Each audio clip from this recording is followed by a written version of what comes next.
Natikom merħba l-industrija tal-cruise liners hija waħda importanti ferm għas-settur turistiku Malti. Infatti tul is-sena li għaddiet kien hemm żieda sostanzjali fl-ammont ta' turisti illi waslu Malta b'dan il-mod. Fl-ewwel servizz tagħna llejla se nkunu qed nagħtu ħarsa lejn dak li hu mistenni f'din l-industrija fix-xhur li ġejjin.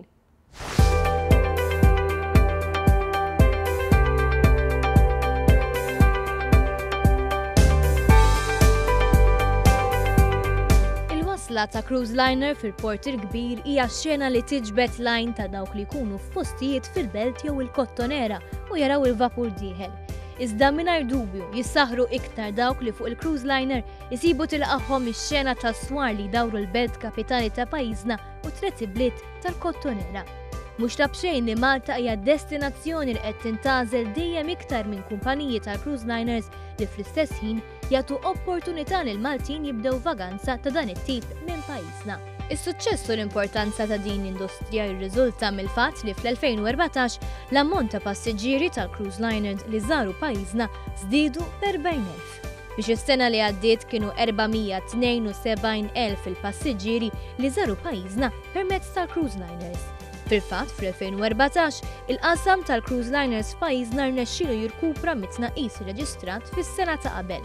L-ikbar żieda fis-swieq ta' passiġġieri kienu Franza u l-Ġermanja b'żieda ta' 68% u 35% rispettivament meta mqabbel mal-2013. L-Awtorità Maltija għat-Turiżmu tistima li fil-ftit sigħat li dawn it-turisti jdumu f'pajjiżna jonfqu medja ta' €80. Dan iwassal biex b'kollox l-industrija tal-cruise liners tikkontribwixxi madwar €120 miljun fl-ekonomija Maltija. Cruise minn dejjem kienet l-għażla ideali għal dawk il-persuni li jħobbu jżuru iktar minn pajjiż wieħed u r-tala tagħhom mingħajr il-bżonn li jaqbdu ajruplan. Dan is-sajf biżida ta' aktar cruise liners se jkunu qegħdin jidħlu fil-port ta' Malta din it-tip ta' btala żgur li ser tkompli żżid fil-popolarità. Wara n-nuqqas ta' 3 snin, il-kumpanija MSC reġgħet inkludiet lil pajjiżna fir-rotta Mediterranja ta' żewġ cruise liners fil-flotta tagħha. Wieħed mill-cruise liners joffri l-opportunità ta' Malta Cruises. Dwar dan kellimna lill-konsulent tal-ivvjaġġar Joe Borch li sostna kif dan se jikkontribwixxi bil-kbir għal din l-industrija. Il-preżenza tal-MSC Fantasija f'Malta din is-sena bejn April u Novembru se jkun qed iġib ġo Malta 120,000 turist, 4,200 kull ġimgħa ġo Malta kull nhar ta' erba'. L-importanza ta' dawn il-cruises huma l-injection li jagħtu fl-ekonomija tal-pajjiż. Din iż-żieda fl-ammont ta' passiġġieri li jżuru Malta mistennija tħalli impatt tanġibbli fl-industrija tat-turiżmu fit-tieni u t-tielet kwart tas-sena. B'hekk it-tkabbir ta' din l-industrija mhux biss se jsaħħaħ il-qasam tat-turiżmu iżda se jwassal biex jibbenefikaw il-Maltin li issa se jkollhom għażla ikbar ta' vapuri u rotot li jitilqu minn pajjiżna stess. Iżda l-cruises x'tip ta' passiġġieri normalment iħajru? It-trend hija mixed, għandek familji, għandek anzjani, normalment jiġu fil-low season, għal-familji li iktar li jiġu mbagħad fil-holidays ta' tfal, Lulju, Awwissu, Settembru, u anke hemm element qawwi ta' żgħażagħ li qegħdin jingħaqdu wkoll ma' dawn il-cruises. Din il-varjetà ta' passiġġieri hija frott id-divertiment varjat provdut fuq il-vapur li jolqot il-gosti ta' kulħadd. Fosthom spettakli differenti kull filgħaxija, il-faċilità ta' każinos u attivitajiet ta' rilassament tul il-jum. Ovvjament tul il-cruise ma jonqos l-ikel, iżda ma tonqos ukoll l-għażla ta' ristoranti, ta' bars, ta' kafetteriji differenti, b'stili differenti u mużika differenti li joqtu l-gosti ta' kulħadd.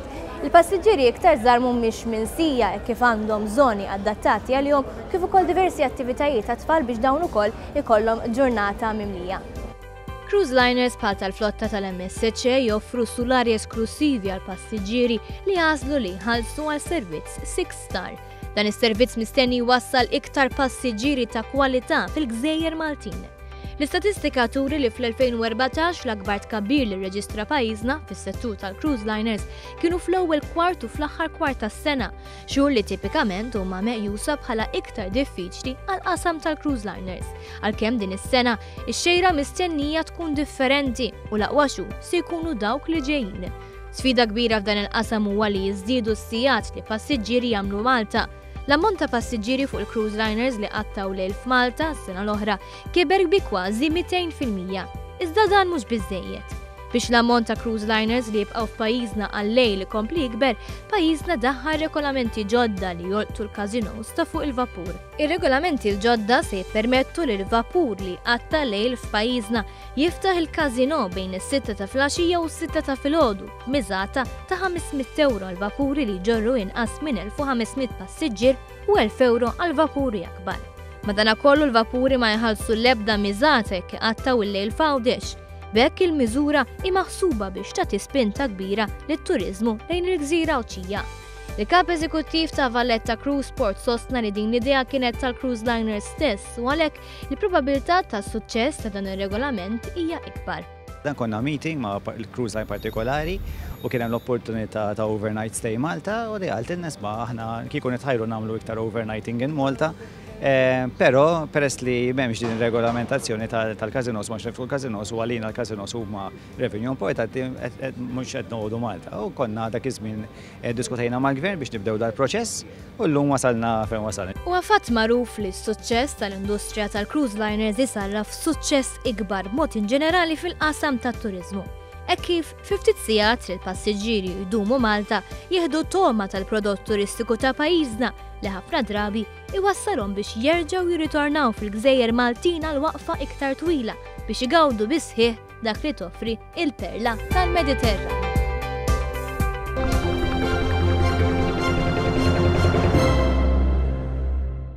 Se nitkellmu issa dwar l-edukazzjoni u ċ-ċajt. Taħlita interessanti li tista' tgħin li tfal jitalmu aktar. U hija din il-bażi ta' kampanja illi seġġel it-tfal tal-iskola jiżviluppaw aktar is-sens ċiviku.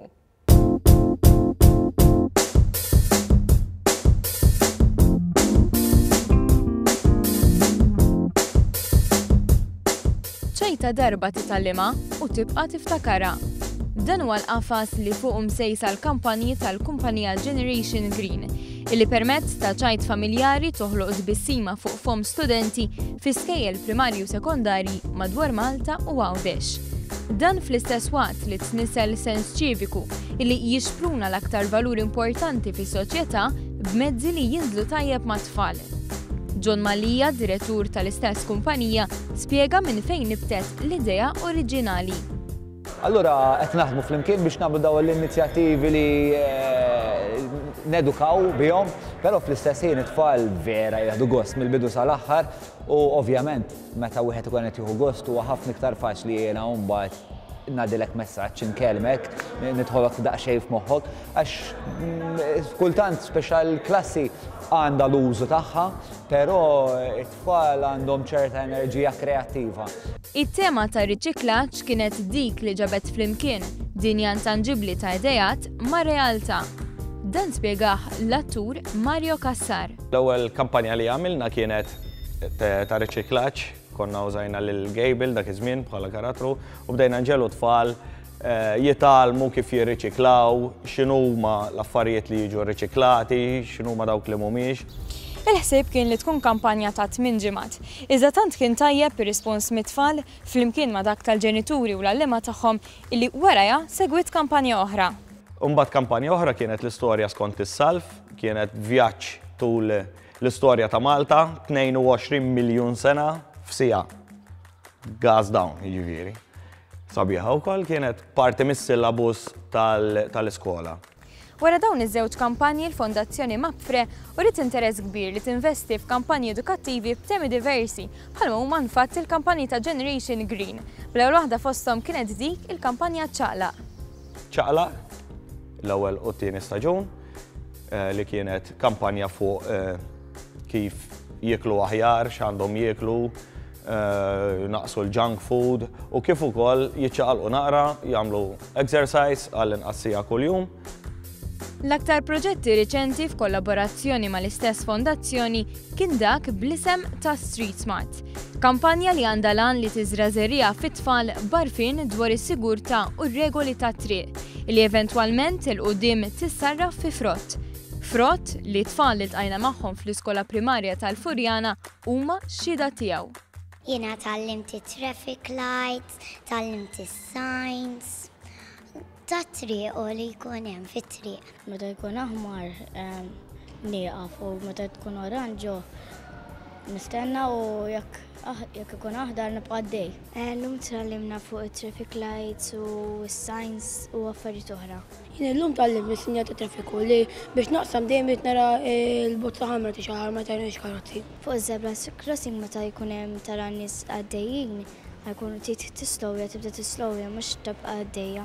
Jekk ikun ħamar biex tieqaf, jekk tkun oranġa biex tistenna, jekk tkun ħadra biex tibqa' għaddejja. Jekk ikun hemm vleġġa li rajt tista' ddur li rajt biss li fejn joħorġu karozzi tkun bil-kontra l-istess. L-entużjażmu fost it-tfal li kien evidenti mill-mument li rfisna l-adba tal-kulleġġ jagħti wkoll ispirazzjoni lill-adulti. Bħalma se naraw fil-każ ta' Daniel Attard Portugues, attur li qed jesperjenza il-palk għall-ewwel darba. Fejn hemm ammont kbir ovvjament ikollok ringili ta' nies li jqumu jkomplu allura f'daqqa waħda kulħadd iqum. Fejn ikollok ammont iżgħar ishom jibdew jistħu jiddejqu allura xi kultant tagħmel ħafna affarijiet oħrajn biex tqajjimhom. Imma on the whole kif noħorġu għax aħna mal-ewwel kif noħorġu l-punchlines u hekk dejjem nibdew b'xi ħaġa bombastika differenti minn plays oħrajn ikomplu magħna ħafna. Din l-esperjenza mhix l-ewwel darba għal Daniel biss, hija l-ewwel darba wkoll għal Claude Agius li għalkemm xogħlu jkun wara l-kwinti mingħajru dawn ix-shows ma jkunux possibbli. Bħala esperjenza naħseb hija waħda vera pożittiva għax nugost nara tfal jinvolvu ruħhom f'dat tip ta' affarijiet. L-irwol tiegħi naħseb li huwa parti tajba speċi ta' iżid mal-umorizmu li fih il-palk u xi kultant nagħmel xi mossa jien ukoll bi speċi ta' ndaħħomna iktar nipprova naqas nidħol fil-karattru. Bil-kampanja Street Smart tasal fit-tmiema fil-ġimgħat li ġejjin, il-grupp artistiku flimkien mal-Fondazzjoni Mapfre jinsabu għaddejjin bi preparamenti għall-edizzjoni tas-sajf tal-kampanja ċaqla. Dan fil-waqt li l-kittiba ta' Generation Green qegħdin iħarbxu l-ewwel kitbiet tal-kampanja li jmiss. Ħanaqbdu l-poeżiji tal-Malti li ħajħorġu flow level, nagħmlu play, ovvjament tad-daħk għax aħna nemmnu li titgħallem l-affarijiet b'ċajta, iktar iżommhom ġo moħħok, nagħmlu play fuqha u mbagħad naraw x'jiġri minn hemm.